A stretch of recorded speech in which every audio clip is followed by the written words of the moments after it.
কাশ্মীরে বিতর্কিত অঞ্চলে একে অপরের দিকে ব্যাপক গোলাবর্ষণ করেছে ভারত ও পাকিস্তান। বুধবার রাতে দুই দেশের সেনাদের মধ্যে এই আর্টিলারি সংঘর্ষ বাধে। এর আগে বুধবার দিনে এক দফা গোলাবর্ষণ করে পাকিস্তান।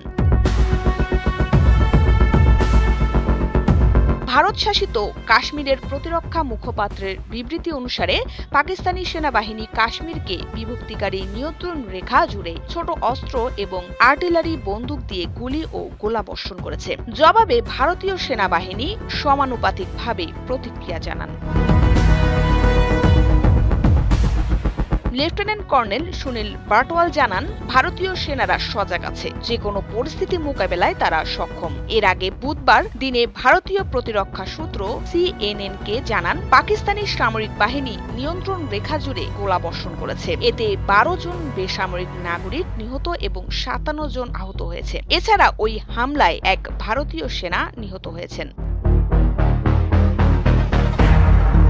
কাশ্মীরের সন্ত্রাসী হামলার পর থেকে দুই দেশের সামরিক বাহিনীর প্রায় প্রতিদিনই নিয়ন্ত্রণ রেখা জুড়ে গুলি বিনিময় করে আসছে। বন্দুকধারীরা ভারত শাসিত কাশ্মীরের পেহেলগামে হামলা চালিয়ে 26 জন বেসামরিক নাগরিককে হত্যা করে। এর পেছনে আন্তঃসীমান্ত সংযোগের অভিযোগ তুলে পাকিস্তানের বিরুদ্ধে পদক্ষেপ নেয় ভারত। পাকিস্তান পাল্টা পদক্ষেপ নিলে উত্তেজনা বাড়ে। সেই কূটনৈতিক দ্বন্দ্ব সামরিক সংঘাতে রূপ নেয় মঙ্গলবার রাতে।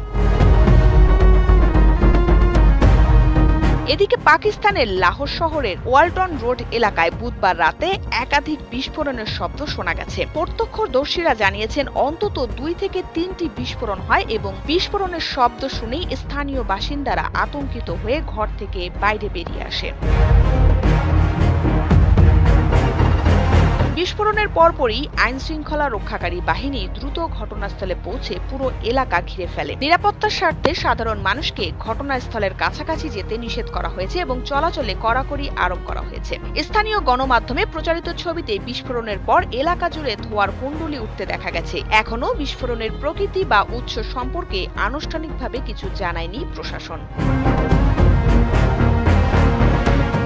ইন্দ্রাণী মুখার্জি, ডেস্ক রিপোর্ট, সকালের বাণী।